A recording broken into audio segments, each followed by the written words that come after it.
I'm Ajaypal sir from Vekanam Senior Secondary School Bani. Now we start the next concept of class 6th subject science. विद्युत cell से जुड़ा हुआ bulb. तो आज हम क्या करेंगे, विद्युत सेल से जुड़ा हुए बल्ब के बारे में डिस्कशन करेंगे कि कैसे किसी सेल से बल्ब को जोड़कर आप उस बल्ब को दीप्त कर सकते हैं। आइए विद्युत सेल का उपयोग करके एक बल्ब को जलाने का प्रयास करते हैं। ऐसा हम किस प्रकार करते हैं। क्रियाकलाप 2। विभिन्न रंगों के प्लास्टिक का आवरण चढ़े विद्युत तार के 4 टुकड़े लीजिए। प्रत्येक तार के टुकड़े के दोनों सिरों से प्लास्टिक आवरण को हटा दीजिए। इस प्रकार दोनों सिरों पर धातु का तार अनावर्तित हो जाएगा। तार के अनावरित भाग को विद्युत सेल तथा बल्ब से चित्र 12.3 तथा 12.4 में दर्शाए के अनुसार जोड़ दीजिए। तो इस तरीके से आपने तार को जोड़ देना है।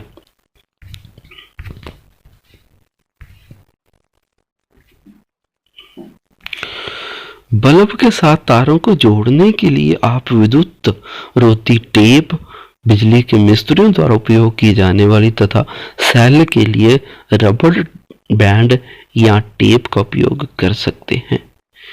अब बल्ब तथा विद्युत सेल को अलग अलग 6 विभिन्न ढंगों से जोड़िए, जैसा कि चित्र 12.5a से 12.5f में दर्शाया गया है।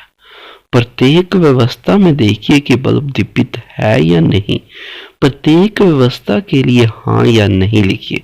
और देखो किस किस व्यवस्था के अंदर जो बल्ब है वो दीपित होता है। पहले व्यवस्था देखो, इसके अंदर बिल्कुल सही कनेक्शन है, दोनों तरफ से तार जुड़ी है तो बल्ब जल रहा है।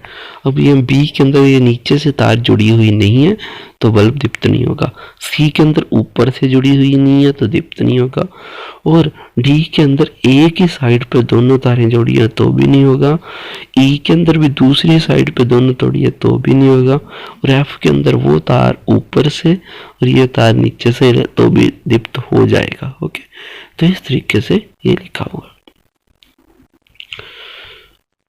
अब इन व्यवस्थाओं को ध्यानपूर्वक देखिए जिनमें बल्ब दीपित होता है। इन व्यवस्थाओं की तुलना दूसरी व्यवस्थाओं से कीजिए जिनमें बल्ब दीपित नहीं होता। क्या आप इस अंतर का कारण ज्ञात कर सकते हैं। चित्र 12.5a में विद्युत सेल के एक टर्मिनल से प्रारंभ कर अपनी पेंसिल की नोक को तार के अनुदिश बल्ब तक लाइए। अब बल्ब के दूसरे टर्मिनल से प्रारंभ कर विद्युत सेल से जुड़े दूसरे तार के अनुदिश पेंसिल की नोक को लगाइए। इस कार्य को चित्र 12.5 की तरह शेष व्यवस्थाओं के लिए दोहराइए। क्या इन व्यवस्थाओं में बल्ब दीपित होता है जिनमें सेल के एक टर्मिनल से वापस दूसरे टर्मिनल तक पहुंचने में पेंसिल को ऊपर उठाना पड़ता है। तो ये सारा आपको पता चल गया कि कैसे हम विद्युत सेल के द्वारा विद्युत बल्ब को दीपित कर सकते हैं। विद्युत परिपथ। क्रियाकलाप 2 में आपने विद्युत सेल के लिए एक टर्मिनल को तार द्वारा बल्ब से होते हुए विद्युत सेल के दूसरे टर्मिनल से जोड़ा। ध्यान दीजिए कि चित्र 12.5a तथा चित्र 12.5f की व्यवस्थाओं में विद्युत सेल के 2 टर्मिनल बल्ब के 2 टर्मिनल से जोड़े गए हैं। तो जो सेल है उसके भी 2 टर्मिनल होते हैं, जो बल्ब है उसके भी 2 टर्मिनल होते हैं। इस प्रकार की व्यवस्था विद्युत परिपथ का एक उदाहरण है। विद्युत परिपथ विद्युत सेल के 2 टर्मिनलों के बीच विद्युत प्रवाह के संपूर्ण पथ को दर्शाता है। बल्ब केवल तब भी दीप्त होता है जब परिपथ में विद्युत धारा प्रवाहित होती है। तो वो परिपथ क्या है कि दोनों विद्युत सेल और विद्युत बल्ब को जिस वायर के साथ, जिस तारों के साथ जोड़ा जाता है उसको विद्युत परिपथ बोलते हैं, और उसमें से जो धारा प्रवाहित होती है उसको विद्युत धारा बोलते हैं। किसी विद्युत परिपथ में चित्र 12.6 में दर्शाए गए अनुसार विद्युत धारा की दिशा विद्युत सेल के पॉजिटिव टर्मिनल से नेगेटिव टर्मिनल की तरफ होती है। तो ये आपने याद रखना है कि करंट जो हमें होता है वो हमेशा प्लस वाले टर्मिनल से माइनस वाले टर्मिनल की ओर जाता है। जब बल्ब के टर्मिनलों को तार के द्वारा विद्युत सेल के टर्मिनलों से जोड़ा जाता है तो बल्ब के तंतु से होकर विद्युत धारा प्रवाहित होती है। यह बल्ब को दीप्तिमान करती है। कभी कभी विद्युत बल्ब विद्युत सेल से जुड़े होने पर भी दीप्त नहीं होता।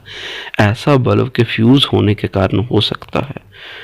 फ्यूज बल्ब को ध्यानपूर्वक देखिए, क्या इसका तंतु अक्षुण्ण है? विद्युत बल्ब कई कारणों से फ्यूज हो सकता है। अक्षुण्ण का मतलब होता है टूट जाना। इनमें से कई एक कारण बल्ब के तंतु का खंडित होना। बल्ब के तंतु खंडित होने के कारण विद्युत सेल के टर्मिनलों के बीच विद्युत धारा का परिपथ टूट जाता है। इसलिए विद्युत बल्ब इसके तंतु से विद्युत धारा प्रवाहित न होने के कारण दीप्तिमान नहीं होता। क्या अब आप यह बता सकते हैं कि चित्र 12.5 बी, सी, डी तथा ई में आपके प्रयास करने पर भी बल्ब दीप्तिमान क्यों नहीं हुआ? क्योंकि उसके अंदर वो परिपथ कंप्लीट नहीं था। अब हमें ज्ञात है कि विद्युत सेल का उपयोग कर बल्ब को दीप्तिमान कैसे किया जाता है। क्या आप अपने लिए एक टॉर्च बनाना पसंद करेंगे? तो ये हमारा आज का कॉन्सेप्ट यहाँ तक ही है। आपने अच्छे से इसको पढ़ना है और पीछे आपको 11 चैप्टर के क्वेश्चन आंसर आपको ग्रुप में भेज दिए गए हैं। वो सारे 11 चैप्टर के क्वेश्चन आंसर आपकी नोटबुक के अंदर कंप्लीट होने चाहिए। जब भी स्कूल लगेगा तो सबसे पहले वो क्वेश्चन आंसर आपकी नोटबुक के अंदर चेक किए जाएंगे, क्योंकि उन्हीं क्वेश्चन आंसर से देखकर आप अपने एग्जाम्स की प्रिपरेशन करोगे। तो सबसे जरूरी है उन क्वेश्चन आंसर को कंप्लीट करना। तो I hope you understand this concept. Take care, stay home, stay safe, bye.